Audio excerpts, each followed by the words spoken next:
There? Can you put through? More cross training, more to make sure my cardio's there, but doing less hard sparring, less hard technique, and just being a little smarter with my training. You got any advice for Chael tonight? Just go after him, stay in his face, and throw your punches. Dan, a couple of your fight every minute of the last round. Dan, a couple of your biggest victories have come recently in your career, defeating Fedor, one of the greatest fights ever in UFC history, against Shogun. Did those fights, being later in your career, tell you anything about what you had left in the tank that maybe you didn't know about yourself before you fought him? No, I knew that going in. I'll never go into a fight and accept a fight if I didn't think I could win and didn't think I can beat the guy up. So, that's never been an issue with me.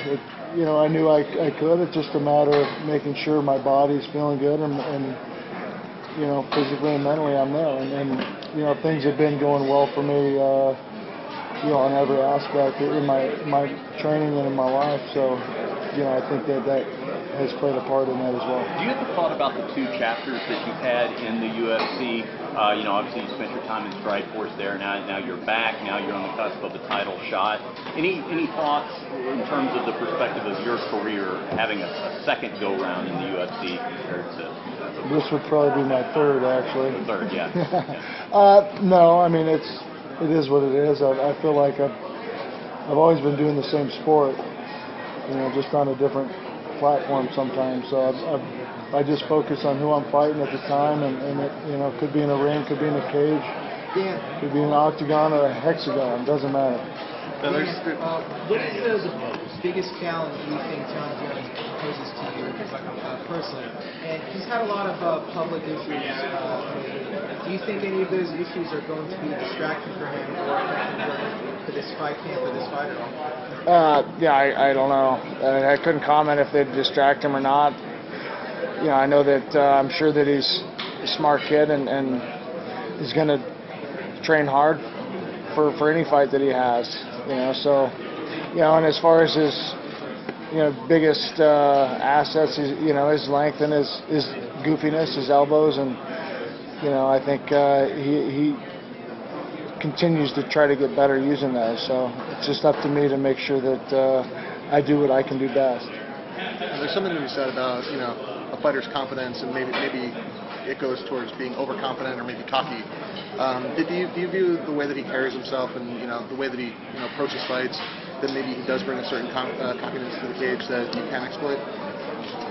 I don't know if I can exploit that. I mean, I guess I view him just like anybody else does, and I don't know, how do you guys see him? He is what he is, and I enjoy fighting guys like that are a little bit cocky. Why? I don't know. It's funny to put them in their place.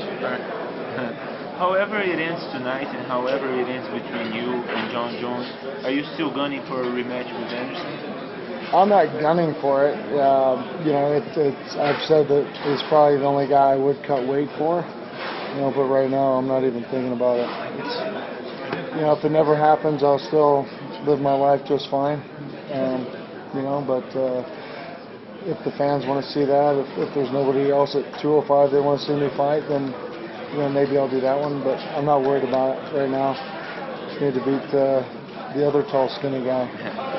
Dan, with a guy like Tito having his last fight tonight, does it make you think at all about your exit strategy in the sport at all, and whether or not you'll fight until they kick you out, basically, or have you given any thought at all to how you want your career to end? Not a whole lot. I mean, I'm not thinking that I'm going to stay around till they have to kick me out.